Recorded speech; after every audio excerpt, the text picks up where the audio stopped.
Słuchajcie, witam Was serdecznie w moim kolejnym odcinku. Zdaje się, że jest 5 rano, delikatnie po 5. Jestem już wykąpany. Jesteśmy w Arkansas. Dzisiaj niedziela. Docelowo jadę, słuchajcie, nad Houston, San Antonio, Brownsville, Texas. Słuchajcie, zrobiłem inspekcję taką krótką, ponieważ wczoraj wieczorem tutaj już byłem.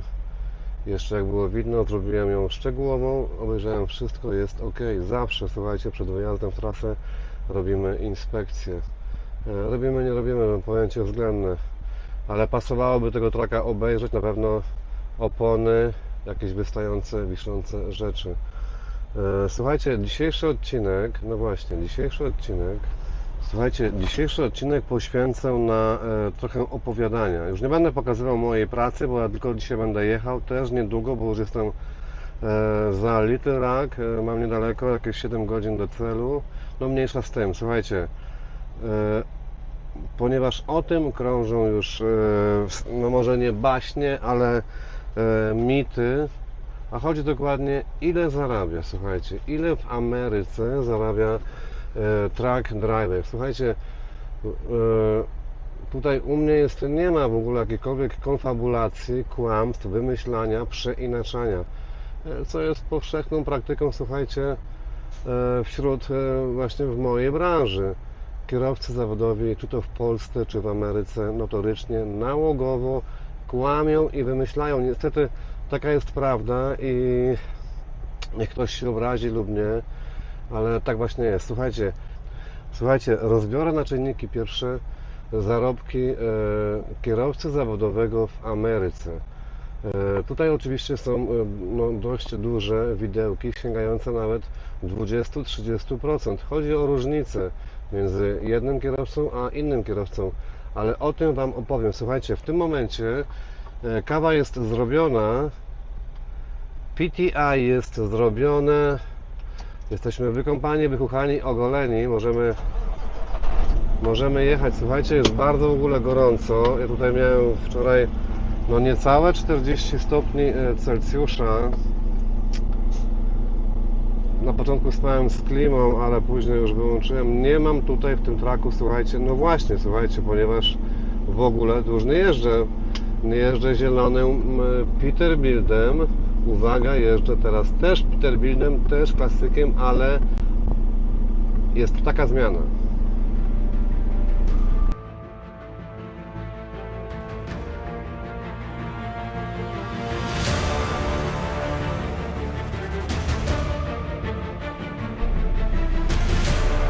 Słuchajcie, te Peterbilty czy Kenworthy w tej budzie, tak zwane klasyki, my to tak mówimy,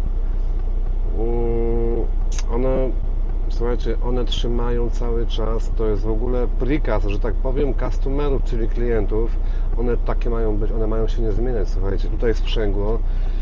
Jeździłem przez 2 tygodnie, jak wróciłem z Polski, tym samochodem.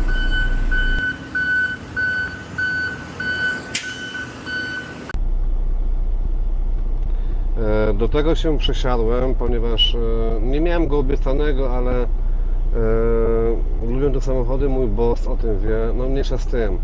Tutaj ten samochód sprzęgło, słuchajcie, to jest jak w samochodach, jak w Kamazie jakimś, no trzeba po prostu mocno wcisnąć i tak ma być, słuchajcie.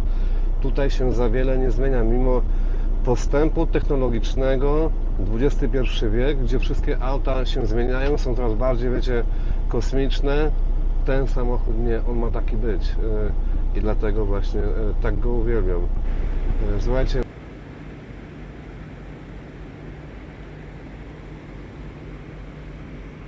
Słuchajcie, to jest 2-letni Peterbilt klasyk, jest bardzo zadbany. No to jest ten klasyk, także mówimy o mniejszym samochodzie w środku, aczkolwiek i tak jest większy niż traki europejskie. Skrzynia, słuchajcie, 18-stopniowa, także jest czym tutaj wachlować. Oczywiście displayer to już jest z tych nowych, bo mówimy o 2-letnim aucie, także słuchajcie, no jest ok. Także tak to wygląda. Słuchajcie, mniejsza z tym. Ja w tym momencie nie będę nagrywał, nie będę mówił, robimy małą przerwę, ja sobie wypiję kawę, oczywiście ruszamy już. Wypiję kawę i jak tylko w ogóle, słuchajcie, mam oversize. Oversize to jest ponad gabaryt. W każdym stanie są inne rules, inne restriction. Muszę ich się trzeba, muszę jechać trasą taką, a nie inną. Teraz na przykład jadę inną trasą niż zawsze jeżdżę do Houston. Prędkość jest delikatnie mniejsza. Mało tego, ja mogę ruszyć pół godziny przed wschodem słońca. Także nie mogę sobie w nocy jeździć z gabarytami. Jak jest overweight, czyli ponadwaga, to tak, to tylko właśnie przeważnie w nocy. Ale oversize, pół godziny przed, to też zależy w jakim stanie, nie w każdym stanie, ale tutaj w Arkansas mogę ruszyć pół godziny przed wschodem słońca i mogę jechać pół godziny po zachodzie słońca. Taki bullshit, ale tak właśnie jest. Wschód słońca będzie za dokładnie 20 minut i 15 sekund. Także cóż, lecimy, ja piję kawę, słuchajcie, i odzywam się do Was, jak tylko będzie widno. I rozbiorę na czynniki pierwsze, jak powiedziałem, zarobki truck drivera w Ameryce. Opowiem Wam szczegółowo wszystko, jak się zarabia, ile się zarabia, za co dostajemy pieniążki, ponieważ czy to flatbedy, czy refery, czy driveny, to jest wszystko inaczej. Te kwoty są podobne, ale są różne, ale o tym opowiem Wam właśnie, jak będzie już troszkę widniej.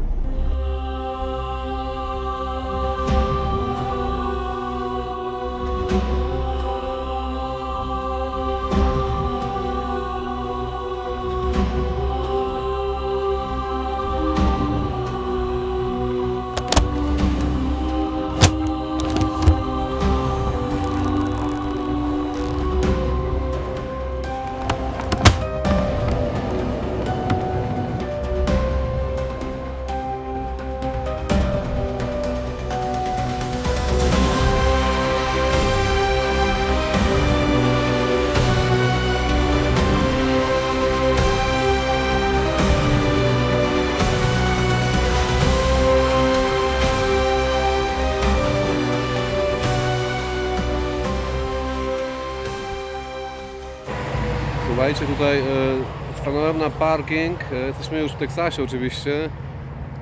Tam taki był właśnie, myślałem, że to Polak, bo wygląda jak Polak, gotuje i tak dalej, tak. Klimaty polskie, europejskie. To jest Siergiej z Ukrainy, ale mieszka w Ohio w ogóle. No trochę z nim tak pogadałem i w sumie tyle. Słuchajcie, pokażę Wam w ogóle mojego trucka, zanim przejdę do mojego monologu o zarobkach jako truck driver w Ameryce, pokażę Wam mój samochód, ok? Słuchajcie, z uwagi na to, że ja preferuję jazdę właśnie klasykami, mój boss dał mi ten sprzęt. To jest Peterbilt, rocznik 2023, 18-stopniowa skrzynia biegów. Jest bardzo brudny, umyjemy go ale później. W sensie, bo on długo stał, był reperowany, wtryski jakieś tam, dokładnie nawet nie wiem co. Jest bardzo fajny, także jest git. Tak on wygląda. Mamy 3 ładunki. Ten pierwszy idzie nad Houston, ten drugi coila, czyli taka rolka stali w środku, znaczy metalu, do Brownsville, Texas, i to idzie do San Antonio. To jest właśnie oversize, to nie jest, słuchajcie, duży oversize, bo spójrzcie.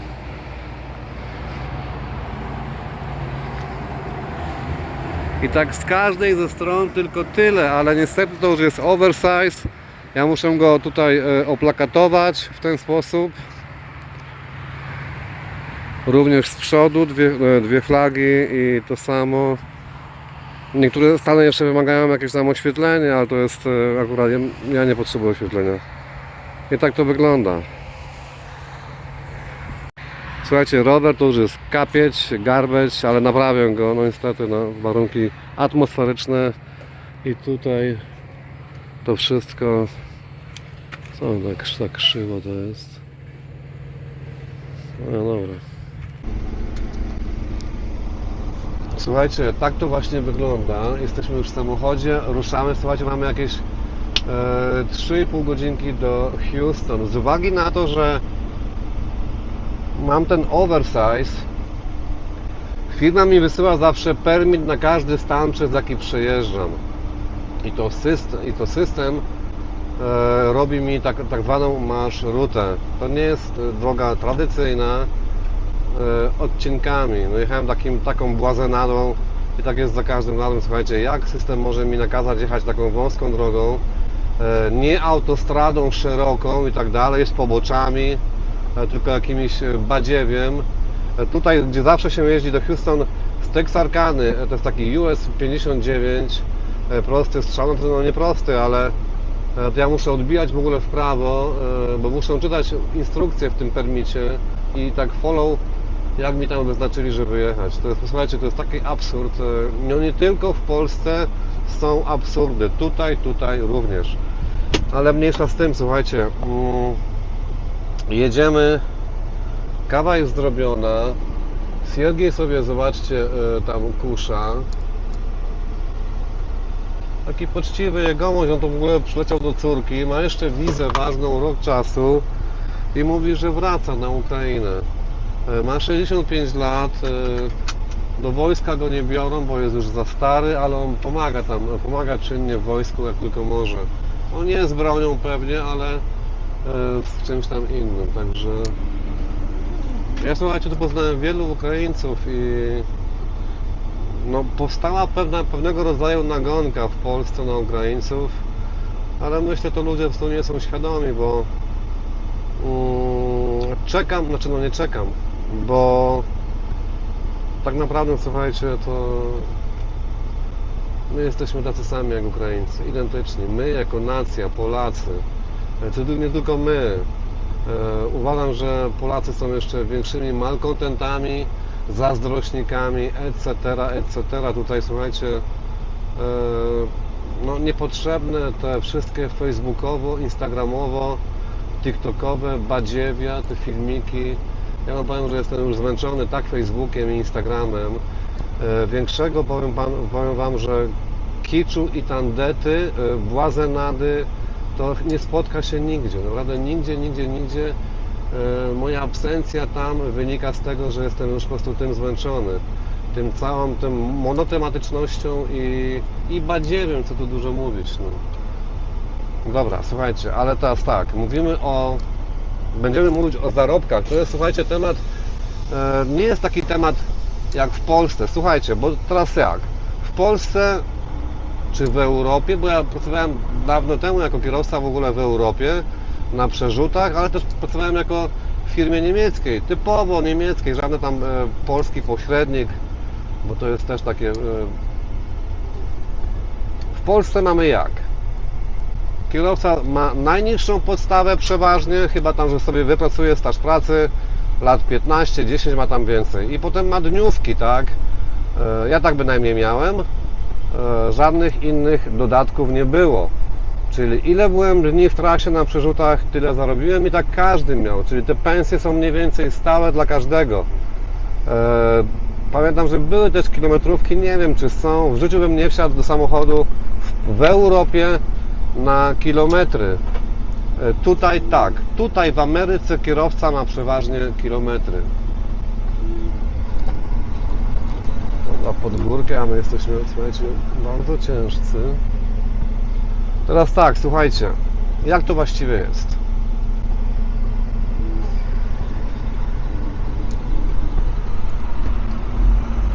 Cofniemy się do roku 2003, bo wam szybko bardzo powiem. Cofniemy się do roku 2003, ponieważ chcę wam też pokazać różnicę w zarobkach wtedy a dziś.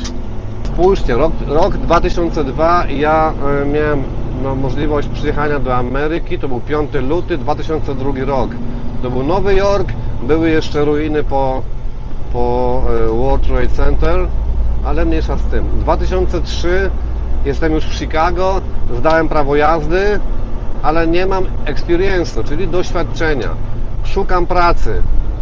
Tutaj w Ameryce, słuchajcie, mimo to, że masz prawo jazdy, ty niekoniecznie znajdziesz tą pracę, nie ma problemu, ale tutaj to ubezpieczalnia decyduje o tym, czy ty w danej firmie możesz pracować, czy nie.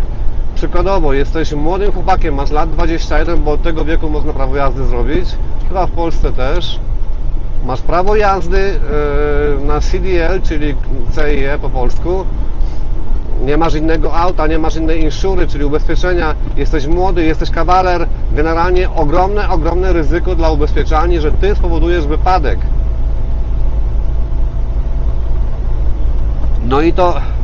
No i to właśnie, słuchajcie, ubezpieczalnia decyduje, czy przyjąć cię, czy nie. Jeśli jesteś tym ryzykiem dla ubezpieczalni, to twój boss, on cię przyjmie bardzo chętnie, bo od dawien dawna jest deficyt kierowców, czy to w Unii, w Europie, czy to w Ameryce, ale on zapłaci większą stawkę. No dobrze, tę pracę znalazłem. Słuchajcie, firma polska W2 Logistic z siedzibą w Grove Village. Prowadzi ją dwóch Polaków, Chris Woroniecki i Peter Woroniecki. I w tej firmie pracowałem, słuchajcie, 3 lata. Bardzo dobra firma, naprawdę. Bo o co chodzi, słuchajcie? Oni w tej chwili już nie robią, bo ja tutaj jeździłem dedicated z Chicago, Washington DC, no mniejsza z tym, ale oni w tym momencie tam jeżdżą na trasach Atlanta, Chicago. Też chyba ownerzy są, nie wiem, nie pamiętam, owner operators, ale o co chodzi w tym bardzo dobra firma. Normalni ludzie, słuchajcie, jako właściciele. Piotrek jest bardziej takim współwłaścicielem. Krzysztof Woroniecki, słuchajcie, bardzo spokojny, tam nie jesteś numerem, jesteś po prostu Michałem, jesteś Jackiem, Marcinem i tak dalej. On do ciebie zadzwoni, z tobą pogada i co najważniejsze, on cię nie oszuka, bo tutaj w Ameryce, słuchajcie, polskie firmy, trzymam się od polskich firm z daleka. Jest jedna firma, słuchajcie, ja nie wiem, co się dzieje w ogóle, że ja mam od drugi tydzień, jestem przeziębiony, wiecie, jeździłem przez 2 tygodnie bez filtra kabinowego i filtra w slipperze. No dobra, mniejsza z tym. Poświęcę, słuchajcie, jeden odcinek firmie o nazwie Experior Transport z siedzibą w Walsip. Słyszałem, że coś tam otworzyli też w Szamburgu. Słuchajcie, nie wierzcie w żaden jeden tekst w ogóle w internecie, na Facebooku, kogokolwiek, na Facebooku czy gdziekolwiek o tej firmie. To jest, słuchajcie, najgorsze, co może być, to wejść, zacząć pracować w tej firmie. Ja tej firmie, słuchajcie, poświęcę specjalny odcinek. Ta firma wylądowała w sądzie i tak dalej. Tam jest 2 właścicieli. Zbyszek to taka pierdoła, a Tomek Dulian to jest zwyczajny, słuchajcie, oszust, nic więcej. Ale tej firmie poświęcę osobny odcinek. Zarobki, słuchajcie, w Ameryce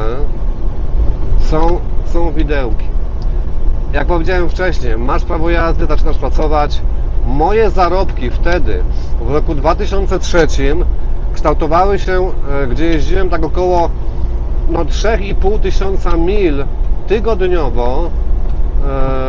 Nie było wtedy jeszcze, słuchajcie, i logów, czyli tachografów.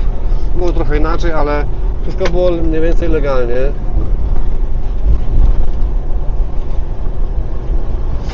Mój pierwszy czek to był, słuchajcie, $880. Kurde. Słuchajcie, stawka za milę, jaką dostałem na początek, to było 28 centów. To jest rok 2003, słuchajcie, 28 centów za milę. Dopowiem, że w roku 2008, 7-8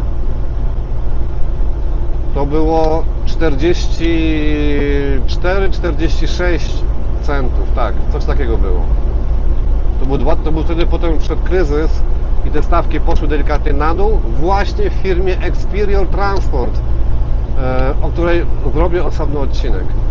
Na koniec tego mojego monologu powiem Wam, ile w tym momencie ja zarabiam, jakie są ceny mniej więcej za milę. Ale o co chodzi? 3 takie branże: drive-eny,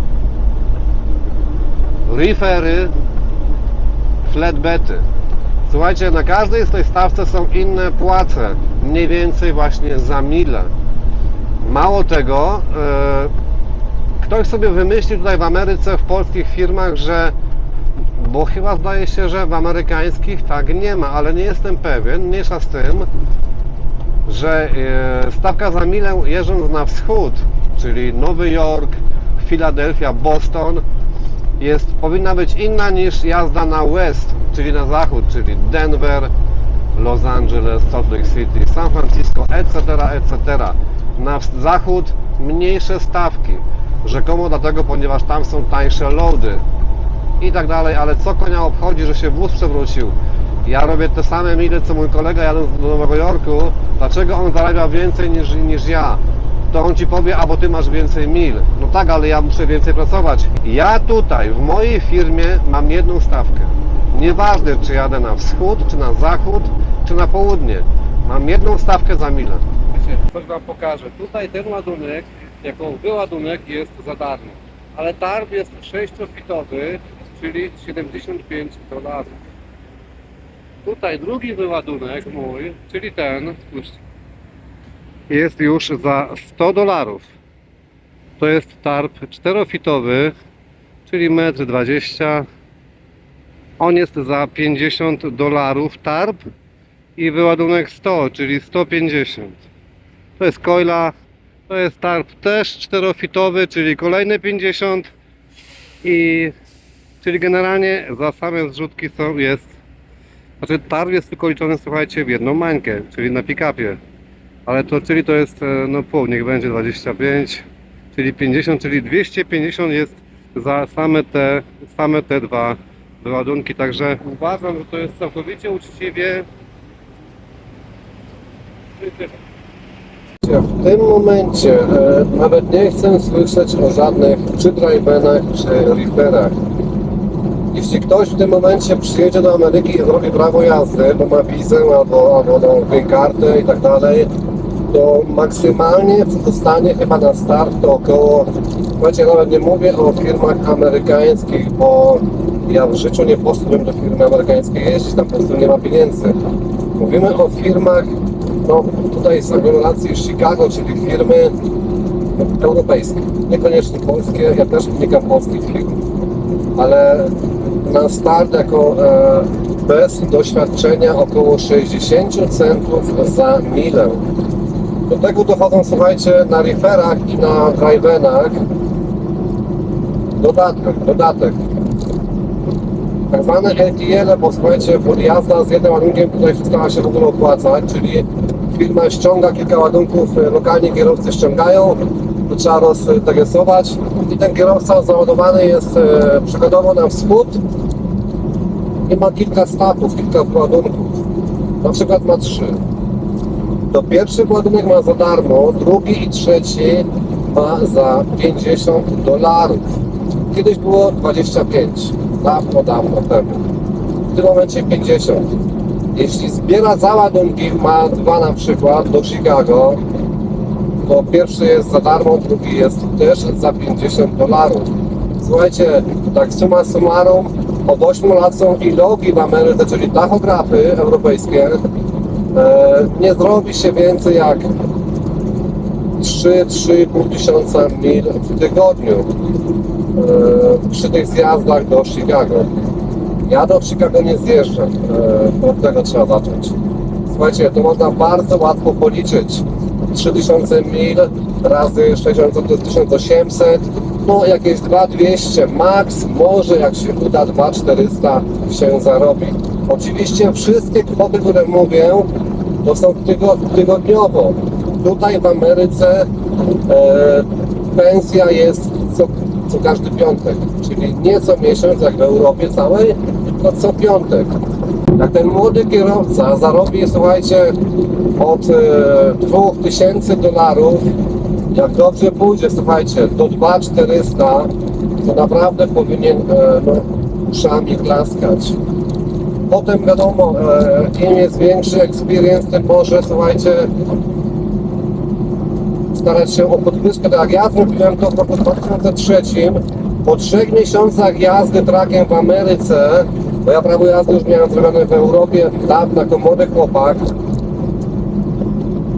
Tutaj Tutaj prawo jazdy polskie, słuchajcie, czyli kategoria C i E, nic nie znaczy, tego nie ma. Nawet nie macie komu tego pokazać. To jest kawałek papieru, nic nie warte.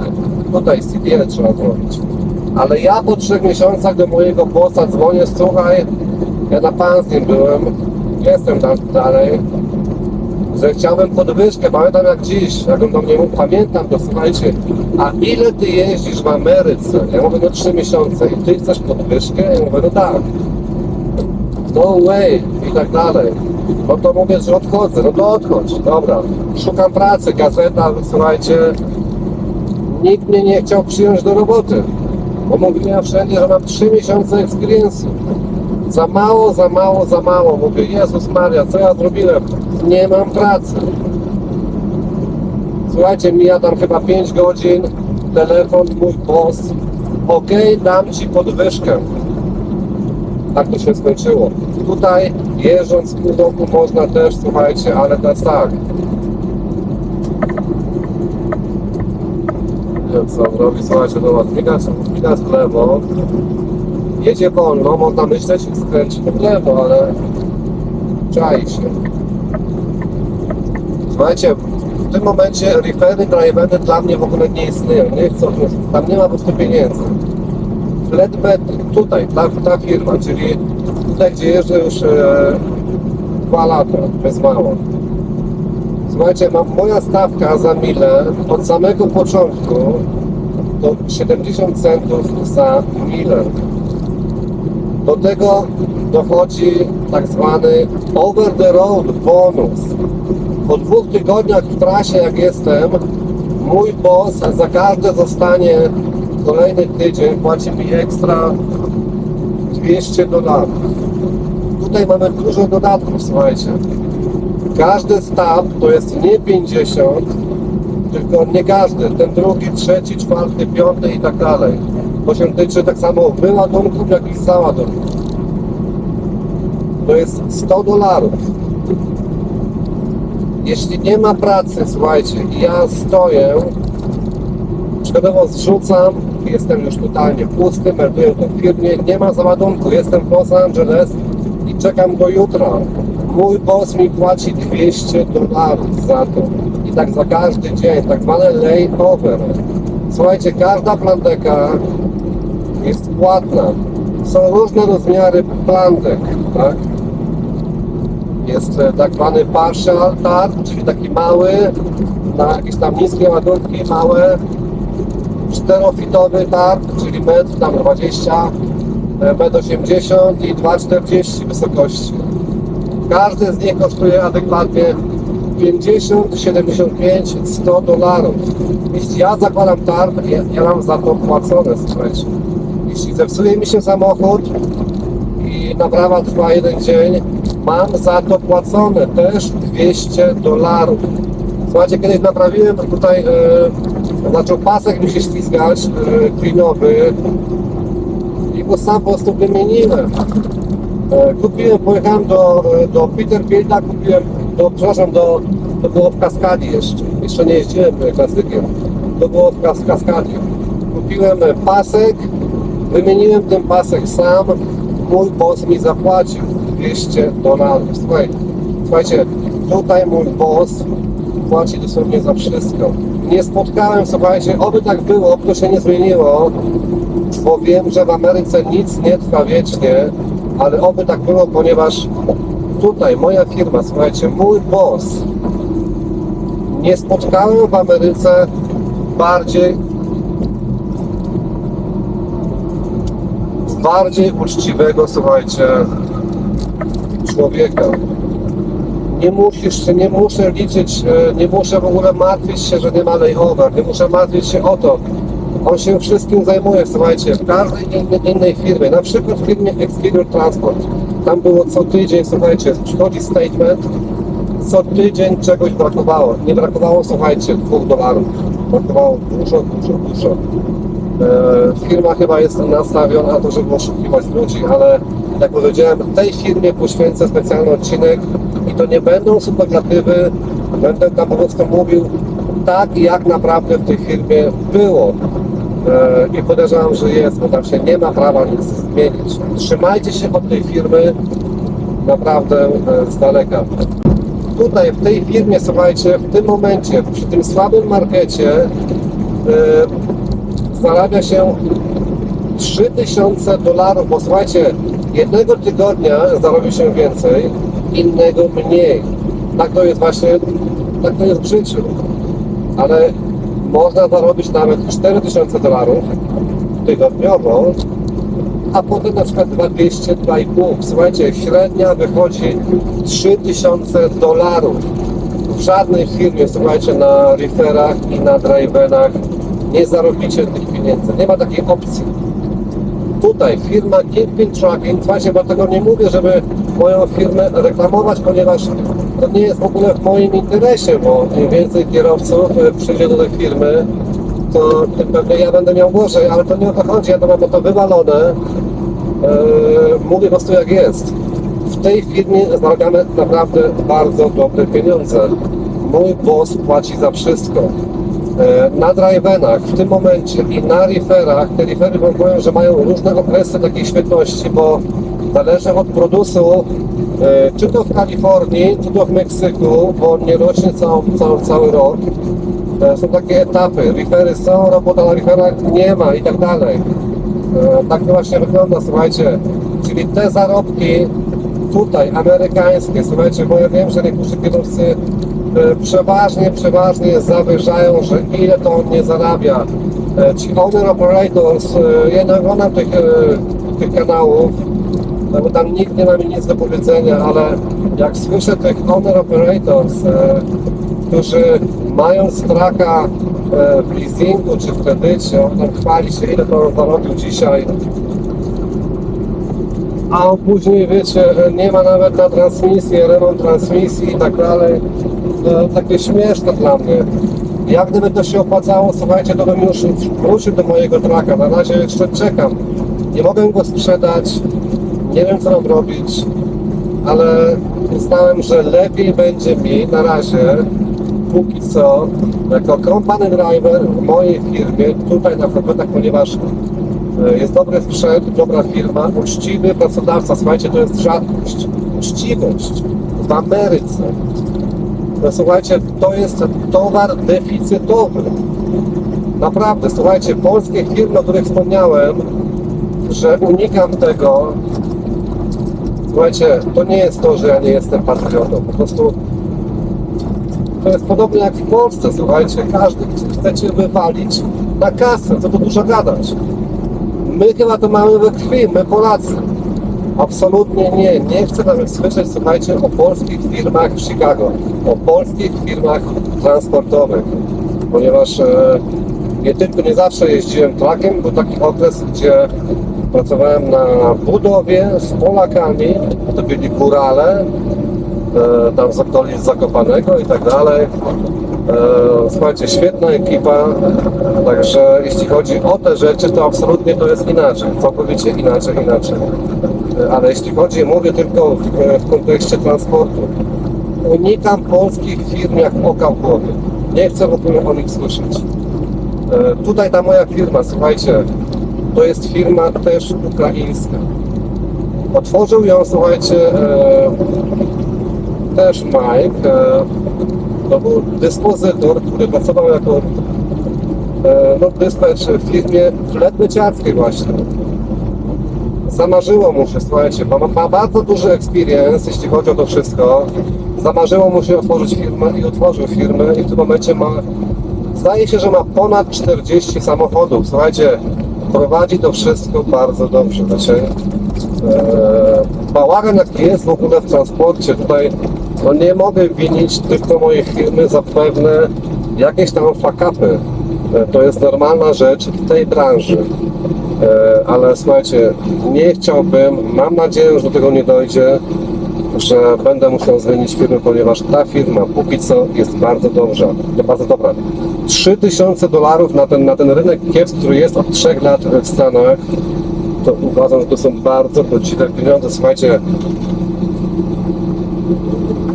Słuchajcie, Amerykanie tyle nie zarabiają. Jeśli chodzi o inne te kategorie transportu, czyli właśnie drive-eny, czyli zwykła, tutaj przed nami jest drive-en na przykład, tutaj właśnie też nas będzie mijał, a to już jest chyba reefer z tyłu, jeszcze nie widzę agregatu, ale chyba jest reefer. Tak, to był reefer. Słuchajcie, co mamy. Słuchajcie, są takie dziury normalnie, że kubek to mi w tym folderze cały tak się fajta. Nie chcę o tych pracach, słuchajcie, słyszeć. Dostanie na tych cold storage'ach, czyli tych magazynach distribution center, tych chłodniach po paręnaście godzin. Nikt ci nie płaci, słuchajcie, żadnego detention time, czyli powyżej 2 godzin, że każda godzina następna albo płacą, albo udają, że broker nie zapłacił. Kłamią, słuchajcie, tutaj kłamstwo to jest na porządku dziennym. Kłamstwo i oszukiwanie kierowców. Także te zarobki, słuchajcie, bo tutaj jeśli mówimy też o ilogach, one też kształtują, słuchajcie, bo to jest bardzo ważne, kształtują cenę. To nie jest tajemnicą żadną, że do grudnia 2017 roku mieliśmy tak zwane papierowe logbooki. To było podobnie, słuchajcie, jak w Europie tarcz. Kończyło się rzut za okno nowa i tak dalej, słuchajcie, ja nie będę nazywał już po imieniu, ale ktoś, kto jeździ, wie, o co chodzi. Tak było też wtedy. Papierowy logbook, ciach, bach, jeździło się i bo takie były za COVID-a, słuchajcie. COVID, jak wszedł w Ameryce, było takie extension, że mogliśmy jeździć cały czas, ale musieliśmy mieć produkt. Żadna mrożonka, żadne chyba nic, tylko właśnie produkt, że czegoś brakuje, na przykład ładunek w Kalifornii, pomidory, a ich nie ma. Zawsze było, no bo nie było tak, że nie było, ale mówiło się, że nie ma i tak dalej, taki bullshit, ale jak ten COVID to była panika. Słuchajcie, mogliśmy jeździć bez iloty, mimo to, że już były. To jak był COVID, słuchajcie, miałem oczywiście odpowiedni papier na to. Jak był COVID, to ja w mojej firmie na chłodni, o której jeszcze nie jeździłem na przepetach, na chłodni robiłem około, już powiem w kilometrach, od 35 do 40 tysięcy kilometrów miesięcznie, słuchajcie. To jest bardzo dużo, bo ja robiłem wtedy 1,5 Kalifornii tygodniowo. To jest bardzo dużo, słuchajcie. 1,5 Kalifornii, czyli ja robiłem 6 Kalifornii w miesiącu. Jak był COVID i mogliśmy jeździć bez iloga. Miałem wiele kontroli DOT i tak dalej. Wszystko oczywiście to było legalne. To nie było to, że to nie było nielegalne. To było w pełni legalne. Miałem papier na to, mogłem jechać. Tak się jeździło, słuchajcie, po 6 tysięcy mil, słuchajcie, 6200 jak robiłem tygodniowo, to jest, słuchajcie, 9 tysięcy ponad kilometrów razy 4, to jest prawie 40 tysięcy kilometrów miesięcznie. Tyle robiłem jakiś czas temu, wcześniej też. Są już ilogi i tak dalej, jeździ się mniej. Słuchajcie, tutaj w tej firmie, zarabiając $3000 tygodniowo, wierzcie mi, że mam czas na trening, na rower, na ugotowanie czegoś. Nigdy nie spałem tak dużo, jak tutaj teraz śpię, słuchajcie. To jest w ogóle ewenement, nikt mnie nie goni. Wszystko jest, słuchajcie, nie znalazłem. Generalnie, słuchajcie, za te pieniądze nie wiem, czy znajdę inną firmę w Ameryce, a na pewno nie w Chicago, bo to jest też bardzo ważne. Także jeśli ktoś ma ochotę przyjechać do Ameryki, bo wygrał zieloną kartę, bo ma możliwość zrobienia prawa jazdy, zdaje się, że to już jest zakończone, jest wszystko wstrzymane, ale jeśli ktoś ma możliwość, słuchajcie, to na pewno nie Expediter Transport, a po drugie liczcie się, że te zarobki nie będą takie duże na samym początku. trzeba zdobyć experience, trzeba umieć w ogóle poruszać się po Ameryce. Ale te zarobki, słuchajcie, kształtują się w granicach od 2 na początku do $3000 tygodniowo, słuchajcie. Tak to właśnie wygląda. Słuchajcie, to co ja powiedziałem, to nie jest żadną tajemnicą, nie powiedziałem coś, nie zdradziłem w ogóle czyjejkolwiek tajemnicy, bo my tutaj wiemy, ile my zarabiamy. Tak w Polsce też mniej więcej się wie, że na przerzutach zarabia się około tam chyba 8000 zł w tym momencie, zależy ile w klasie, czy 4 tygodnie, czy 3, czy 2 tygodnie w domu, czy 1, nie wiadomo o co chodzi. Tu powiedziałem nic, czego nie wie nikt, także temat tutaj to nie jest temat drażliwy, żaden wstydliwy i tak dalej. Tu też nie ma czym się chwalić, ponieważ to nie są miliony, ale tutaj praca trackera, słuchajcie, to jest troszkę inaczej niż w Polsce, niż w Europie, bo ten zawodowy kierowca w Europie to jest taki, taka praca nie to, że niewdzięczna, ale niedoceniana. Ale myślę, że na to sobie zasłużyli sami kierowcy. Słuchajcie, tymi imprezami weekendowymi na parkingach, chamstwem, odzywkami, syfem, jaki zostawiałem wokół siebie i tak dalej, i tak dalej. Na to wszyscy zapracowali. Ten stereotyp dalej się utrzymuje, że zawodowy kierowca to jest debil i alkoholik. Tak wcale nie jest, bo ja nie jestem ani debilem, ani alkoholikiem. Moi kumple oczywiście też nie. Także i tutaj, słuchajcie, jest troszkę inaczej, bo tutaj nam dziękują. Wiecie, bardzo często widzę jakieś tam billboardy.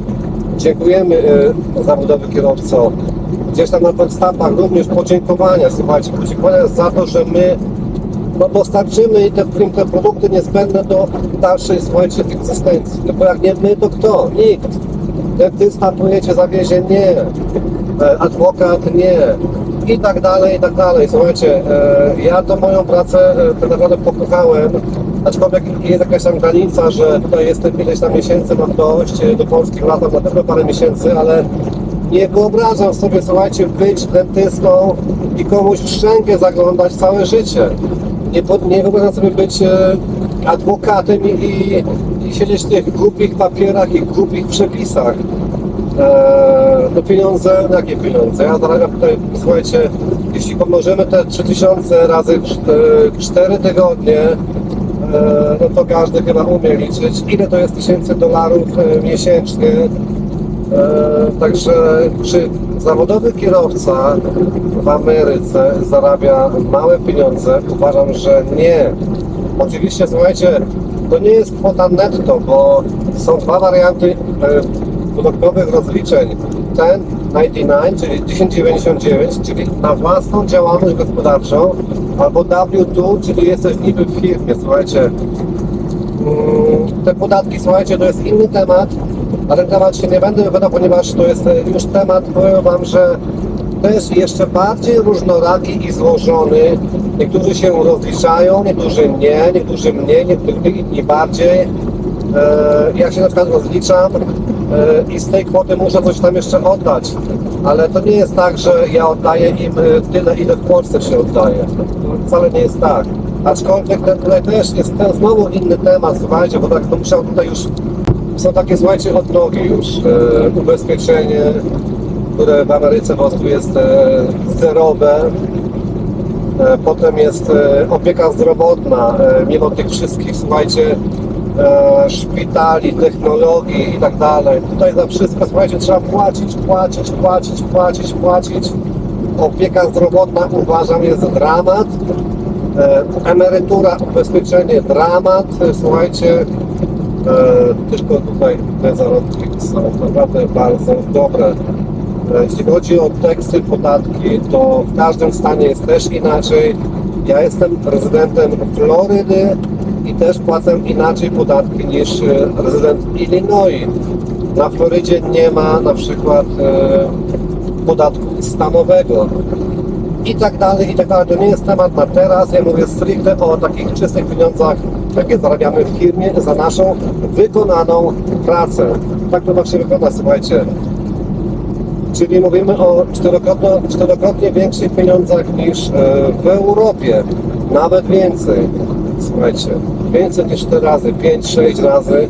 Tutaj my zarabiamy więcej, ale jest jedno ale, no właśnie. Słuchajcie, jeśli tutaj kierowca zawodowy, ja już nie mówię tak stricte personalnie tylko o sobie, ale mówię no, o nas tutaj. Jeśli ja zarobię, słuchajcie, $12,000 miesięcznie, to jest przecież w tym momencie, przy tym kursie, no niecałe 50,000 złotych miesięcznie. No, ktoś powie dużo, owszem, dużo, ale słuchajcie, my pracujemy tutaj dużo więcej niż wy tam w Europie. Uwaga, wasz czas pracy to jest 90 godzin bycie on duty, czyli na młotkach przez 2 tygodnie, potem trzeba robić pauzę 45, tak można skrócić, potem trzeba oddać. Taki bursie totalny, ale mniejsza z tym. Pracujecie generalnie, słuchajcie, 45 godzin w tygodniu. Tak? Pracujecie. Nie mówię jedziecie, ale pracujecie, czyli załadunki, młotki plus jazda. My, słuchajcie, pracujemy 70 godzin w tygodniu. Tutaj ilog, słuchajcie, czyli tachograf jest bardziej flexible, czyli bardziej elastyczny w ogóle. Ja nawet mogę jechać, słuchajcie, bo tego nie ma w Europie. Ja pamiętam jak dziś, jak jechałem na Litwę, zima, nie miałem gdzie stanąć, Suwałki, tam grajeło, Suwałki. Oczywiście już miałem violation. Pół godziny jechałem dłużej. Słuchajcie, 28 dni, w 25 albo 6 dniu jestem koło Madrytu, a mnie takich 2 brudasów zatrzymuje, policjantów, tam oni się jakoś nazywają w Hiszpanii. Oczywiście, słuchajcie, zabrali mi CMR-ki, zabrali mi papiery samochodu, 301 euro mandat. Ja miałem, pamiętam jak dziś, na karcie 200 euro chyba limitu dziennie, nie mogłem, musiałem dzwonić na drugi dzień, przyjechali inni do bankomatu, wypłacanie. Tutaj, słuchajcie, tego nie mamy, mamy tak zwany personal convenience. Jeśli ja nie mam parkingu, na personal wrzucam, mogę jechać, słuchajcie, mogę jechać, tylko trzeba zrobić opis do kolejnego bezpiecznego miejsca postoju na noc. Nie ma, słuchajcie, tych głupot, jakie są w Europie, wiecie, to jest po prostu aż nie do pomyślenia, dlatego ja bym już nie mógł jeździć, słuchajcie, już pomijam traka, bo te traki oglądam, słuchajcie, bardzo fajne, światełka tutaj migają, jedzie sygnał tego, ale słuchajcie, tam trzeba w kasku chodzić po prostu po tej kabinie, żeby sobie głowy nie poobijać i tak dalej. Tutaj tego nie ma. Uważam, że może ten design europejskich samochodów jest fajniejszy, w środku oczywiście, bardziej komfortowy. Pewnie są też bardziej zaawansowane te samochody, tutaj tak może nie są, ale no, wygoda, słuchajcie, jest nie do opisania i nie do porównania. Dlatego nie mógłbym między innymi też dlatego jeździć już po Europie, z uwagi na samochód i z uwagi na te przepisy, słuchajcie, te absurdy, które już sięgnęły chyba z zenitu, naprawdę, jeśli chodzi o wasz tutaj w europejski, polsko-europejski czas pracy i odpoczynku. Ktoś powie, no tak, odpoczywamy, a wy jeździcie. No, czy tak jest dosłownie? Słuchajcie, jak ja tak sobie naprawdę na każdym parkingu w Europie, począwszy od Polski, skończywszy na Portugalii, ustawił przy każdym parkingu policję z balonikiem, to czy ten kierowca wyjeżdża po weekendzie, słuchajcie, taki wypoczęty i taki fresh? Tam jest połowa ludzi, słuchajcie, po imprezach i tak dalej. No przecież to nie jest żadną tajemnicą, słuchajcie, nie mówię czegoś, czego nie ma. No to jest taka prawda, bo ja sam w tym przecież uczestniczyłem, słuchajcie, notoryczny. Także no, tak właśnie jest. Odpoczynek jest taki według mnie iluzoryczny. Ja osobiście im mam dłuższą przerwę, tym jestem bardziej zmęczony, słuchajcie. No tak mam akurat. Jeśli ktoś ma mi narzucić moje spanie, to w ogóle to jest tak irracjonalne, tak głupie, że szkoda po prostu mówić. No. Oczywiście, że każdy człowiek musi spać, bo to na nim wymusi organizm. Ale mówić, o której godzinie ja mam się położyć spać i tak dalej, no to jest śmieszne. A te pauzy 45 w Europie, jakie są, to one właśnie sprawiają, że ci kierowcy, no co mają robić w 45 godzin? wiadomo. Tutaj, słuchajcie, nie ma żadnego alkoholu na parkingach. Na to nikt nie ma tutaj czasu w ogóle, ani chyba też ochoty. Ja nie wiem, bo ja nigdy w życiu, nigdy nie widziałem, żeby ktoś tutaj pił alkohol podczas przerwy na parkingu, czy przerwy krótkiej w tygodniu, czy reset w weekend. Tutaj te resety są krótkie, 34 godziny, nie 45. I pracujemy właśnie, słuchajcie, bo tutaj już tak się rozgadują, 70 godzin pracujemy w tygodniu, a nie 45. Także mamy prawo zarabiać więcej, nie tylko dlatego, że żyjemy w Ameryce, pracujemy w Ameryce, jeździmy, ale dlatego, że nasz czas pracy po prostu jest dużo większy niż wasz. Czy jest tu zazdrościć? Słuchajcie, to już nie oceniać.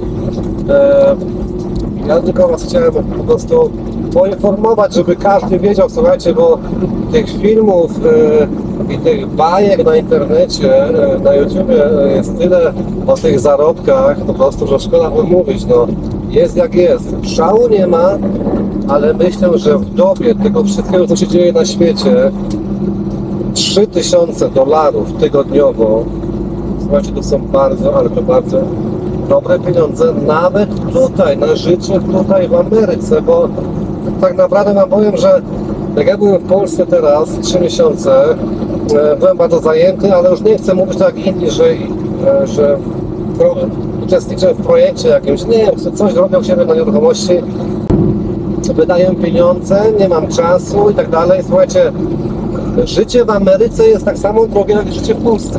Dosłownie niektóre rzeczy są po prostu tak samo drogie.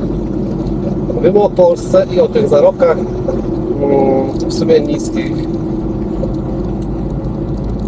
Tutaj czasem, słuchajcie, jest po prostu taniej, tu dużo mówić.